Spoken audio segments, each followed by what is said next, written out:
Hey y'all, it's Kristen from Ardani Farm. I'm really trying to do better about doing updates. So we are inside the new barn. This is where our feed stalls are going to go, and we are in planning mode for that, getting ready to start the process.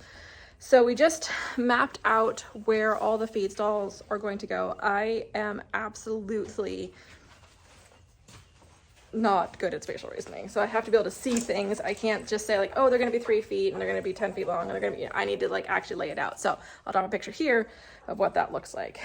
We did consult with our vet about how wide these should be, and she said no bigger than about 3 feet. So I think ours ended up being about 3 feet and 3 inches, which I think is going to be okay. We're going to start by just having the 2. So our feeding plan up to this point has been that we feed 2 horses in here, and then we feed one Allie gets fed in the old stall, and the other 3 get feed bags. I pretty much assume that these chickens, chaos canaries, they hey no, we have an egg in the safe starch bag. I'll be right back. Okay, I'm counting on all of you who are watching this to tell me that I left that in the feed room. But she was getting ready to roll it. Not only did she lay an egg into the safe starch, she was getting ready to roll it out of the safe starch and break it. So, okay. So, ADD, what was I saying? We were talking about the fact that, I imagine this is going to be a strategic learning curve for the horses because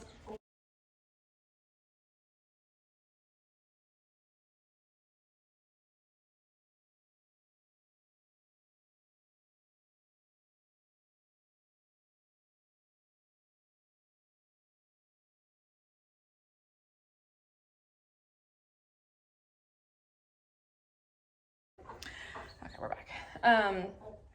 I imagine that we're going to have some training challenges, some, acclimation challenges to this new setup, because they are very narrow. So it's like loading into a trailer, which I'm also kind of hoping that we end up with some like better trailer loading behaviors after this. But so we're going to start with 2 stalls like they've been used to. Then we're going to drop the post for the 3rd stall and start getting them used to going into the more narrow slots. After that, we can add the final one, and then we'll have all of the stalls available. So we're going to do it slowly. We're going to do it incrementally. We're starting putting to the horses who have been eating in here regularly will be the first to go into the smaller stalls, and we'll start that process. We did get our kickboards up are on one side. They are going up on the other side. Our trusty farm truck is struggling, so we're relying on the generosity of Melissa to help us get our lumber in. But the other thing that I have noticed, because I have Melissa, who is absolutely fabulous, helping out on the farm, she has a very busy life and she is on a more regimented schedule. So I am starting to see that our horses are falling into a feeding routine, which I would love to brainstorm on how to avoid while keeping Melissa's schedule her schedule. Because I will say that Melissa normally feeds around 10:30, and it is 10:30 right now, and as you can see, we are starting to gather. Previously at this farm and my previous farm, I very intentionally did not feed at set times. They always have hay and forage available, so this is just their like mineral feeding, to avoid this like very regimented time schedule, because regimented time schedules lead to this and frustrated horses. So I am going to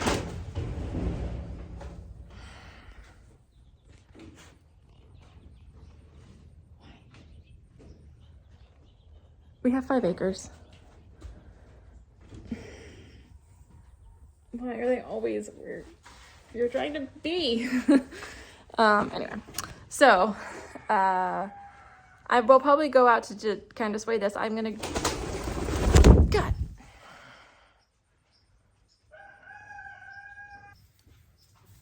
I swear.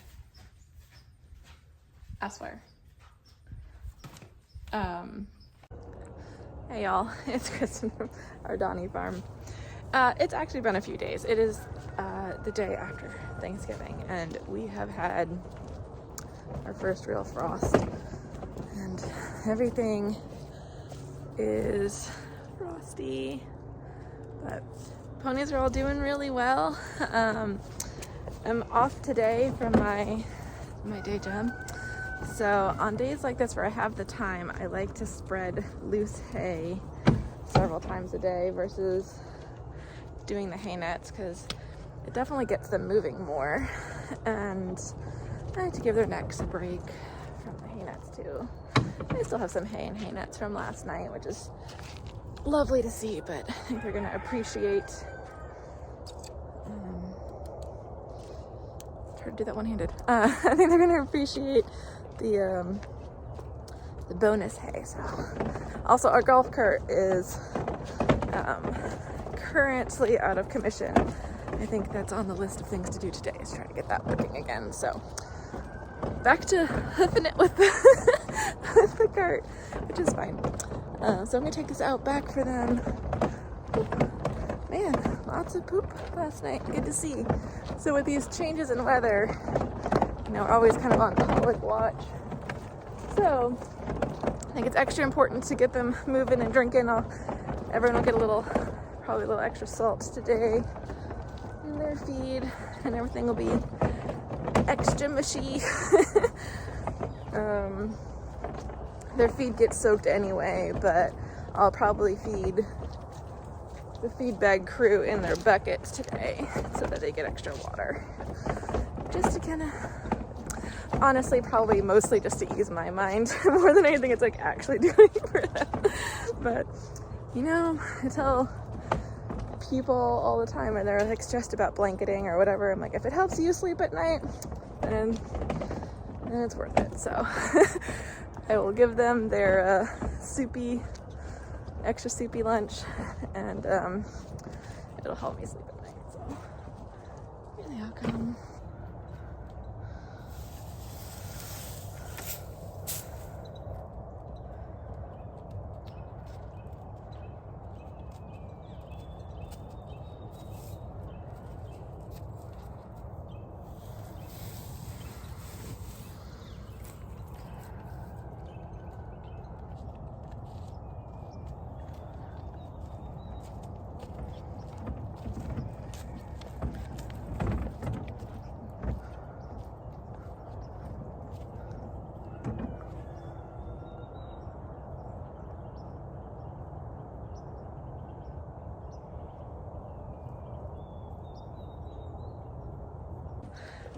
So yeah, I find that when I can spread out their hay, and I try to spread it out into little like handfuls and piles,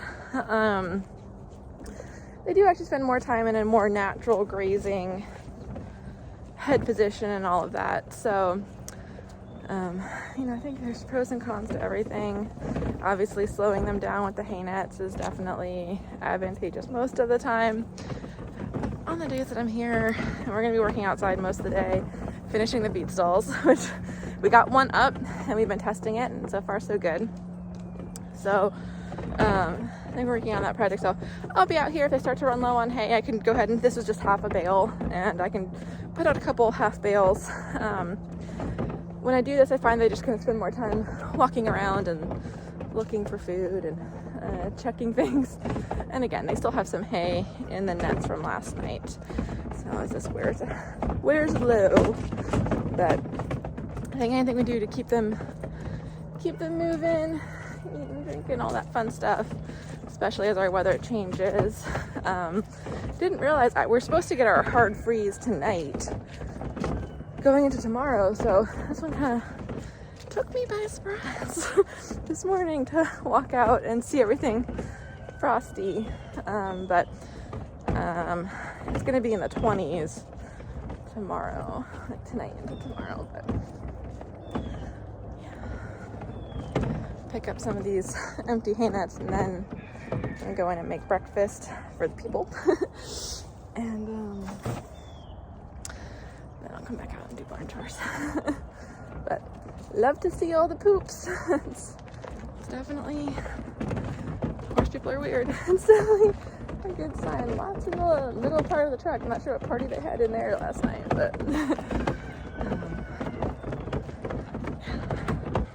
so in our other video, we talked about how we topped up our track for winter, and we did get a good bit of rain, not last night, but the night before on Thanksgiving. Yeah, so it rained off and on through Thanksgiving, and you can see how well this has held up. It's like the stone itself is damp, but everything is nice and hard packed. This was the area that got really muddy previously, and it is nice and firm. Everything looks good. This area actually stayed drier too, which is interesting. I don't know if partially because we don't hang hay nets here when it's raining. And then up here was a low spot too, and it's looking really good.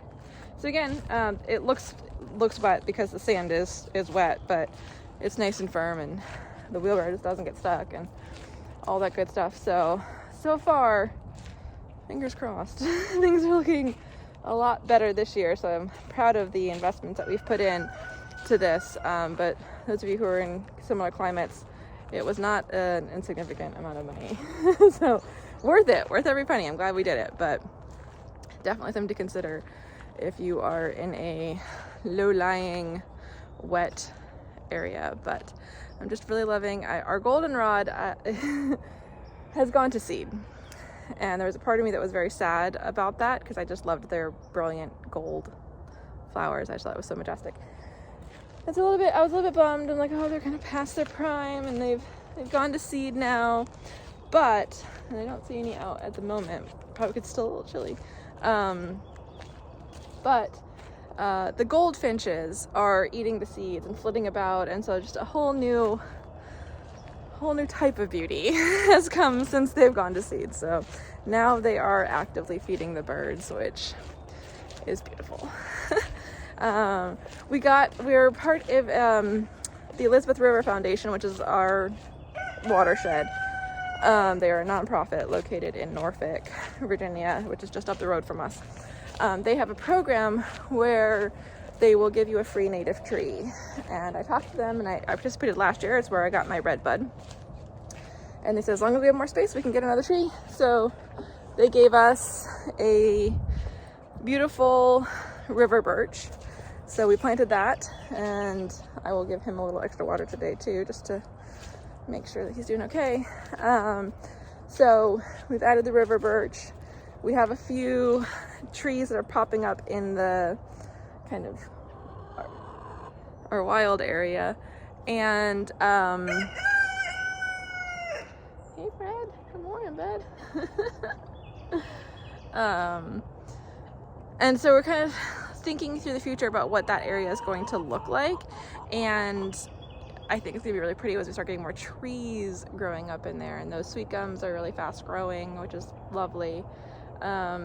We have one that's already about 3 feet tall, and I'm assuming it started last year. It wasn't there when we got here. So yeah, I'm just really excited. So I'm gonna pop inside, get some breakfast made for the people now that the horses have their breakfast and the chickens have their breakfast. And then I'll take you along with me while we finish up the feed stalls, hopefully. Or adding 2 more today is our goal. So that will get some of the horses used to going into the smaller size stalls, which I have some concerns about. I'm a little bit nervous about getting that setup going. My original plan was to do a 6 foot and a 3 foot to like slowly make it smaller, but I'm worried they're going to try to turn around. And Dakota in particular is our longest horse, and I'm a little bit worried that she's going to get stuck. So I might have to change that plan because I want everyone to be safe, obviously. That's priority number 1. And then get the training going. So I'll try to remember to video while we're doing that, and take you guys along for the ride. Okay, it's after breakfast. I wanted to share that we found this little volunteer tomato plant over by the barn, and with the threat of frost, which has now happened, I decided to give him a little chance at life, and I dug him up, and Mark helped me, and we potted him up, and I'm gonna see if I can keep him alive this winter. I mean, worst case scenario, I don't, right? And he's where he would have ended up anyway. So, all right, let's get this party started. So, on the way out to the barn to start our barn chores, and I should ADHD. As I'm walking by our one of our beds, I know in a previous video I had talked about how we're like kind of like letting chickens finish our compost, and I just wanted to talk about that for a little bit. So, we compost our manure and veggie scraps and hay and all of that sort of stuff, and I just kind of wanted to show what our finished compost looks like. So obviously it starts out looking like horse manure, right?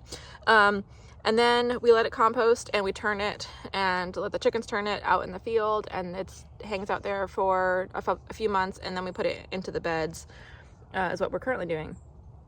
And by the end of the process, it looks like this. So you can't even tell anymore that it was ever manure. It's all nice and broken down, and you can squeeze it and it kind of stays together like this, but then crumbles apart.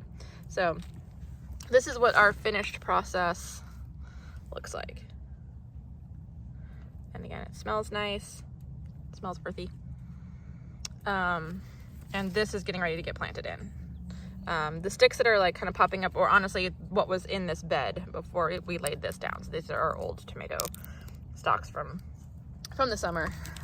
So this is not part of like our actual, what we put in here. This was just in this bed already. So yeah, so making sure that your compost is fully aged if you're using the horse manure, and that it all ends up looking all homogenized like this. You're not seeing any like little poop balls and stuff. So we're doing this both through our aging process out in the field, the turning, and then letting the chickens peck through it. What is this?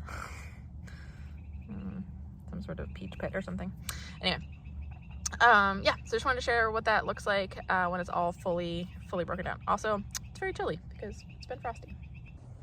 Okay, so while we're out here talking about compost, it wasn't my plan, but that's where we are. It's important that you let your compost rest. So right now we're stacking compost up along the east side of our property, and in order to make sure that we're going through that whole process where we get it hot enough and it starts to break down, we mark off to not add compost past a certain point. So right now we're here, so that means that we're only adding compost this direction. Sorry, I should say we're only adding manure in this direction, and what's behind me is in that like cooking and resting phase. I try not to add any fresh manure to that because obviously if I'm adding to it, then it's not fully breaking down, right? There's always new stuff that hasn't broken down, so we have to find time for it to rest.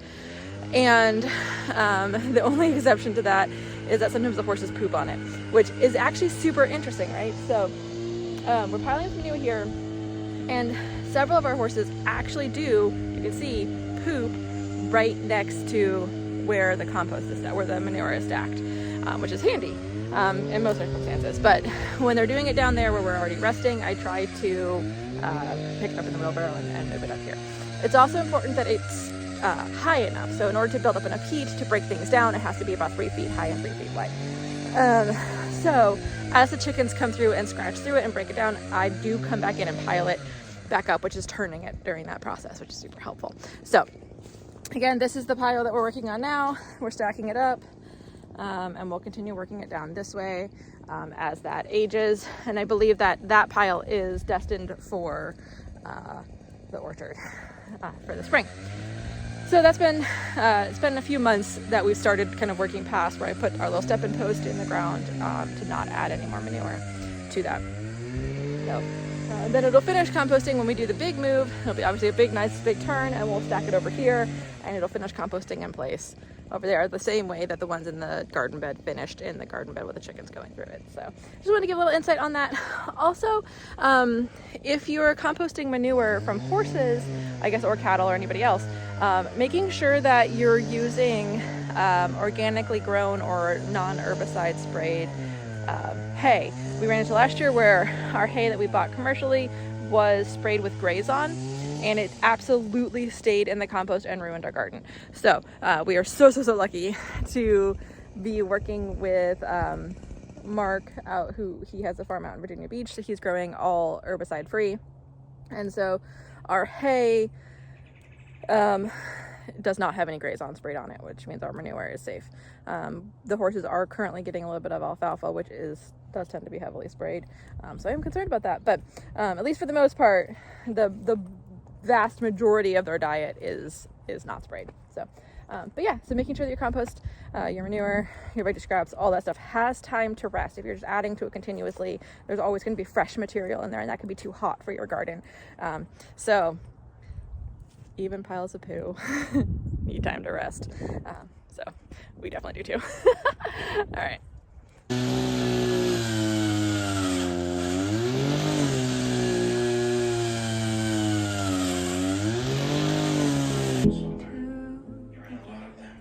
Okay.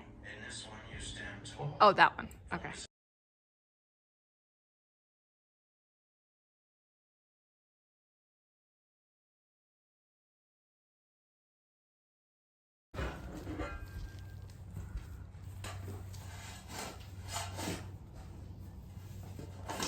So we have 2 up. We did do a test run, and Aoife did walk in. Honestly, so they're center to center, they're 3 feet and 3 inches. And our vet said not to do them bigger than 3 feet. And I was honestly worried about them being too narrow, but I'm actually thinking that we have plenty of room. So we're eventually going to end up putting covers over them. Like little kind of shade cloth things I found online, but we want to make sure this works. If for any reason we feel like this is unsafe, or if they need to be smaller, what we can do is we've discussed that we can just make our round pen in the back bigger with these panels, and we can run boards on either side of the fence, which will take up some room. So okay, so the feed stalls, we have 3 of them up now. And we did a trial run. Yeah, this is the next day because that's how my life is. ADD, horse care. So we did a trial run. It went fine. I give it a C+. So we're going to go and tweak some things. Mark's at the store now. We're going to get little chains to come across. We decided after lots of debate and pros and cons to go with kind of like heavy duty plastic chains. Is what felt the safest to me. We're going to attach them to one side with heavy duty zip ties. That way if there's pressure put on them, significant pressure, it'll break. I'd rather fix things like that than end up with injuries, right? So I highly recommend also doing that on cross ties. Those of you who have cross ties. So and we're leaving one stall big for right now while we kind of work through our training process and get everybody comfortable. I want to say Rose, Gold Star, she took to it like a fish to water, no hesitation, no problem. Aoife also walked right in, which doesn't surprise me. She's pretty confident. Since we're still feeding Remy and Allie outside, that caused some issues. One with Dakota because she's really nosy. And so she wanted to go see what Remy had, was not anticipating that. And then once that happened, then Aoife was like, whoa, let me go see. So she backed out. So, yeah, so we're going to rectify those problems. But I do think that this is headed in the right direction. It's getting us thinking about lots of other things too that we could do to make feed time and all this stuff a lot easier. But so far, it's trending towards yes on this. So I'll keep you guys updated as we go along. I hope this helps. I'll see you next time.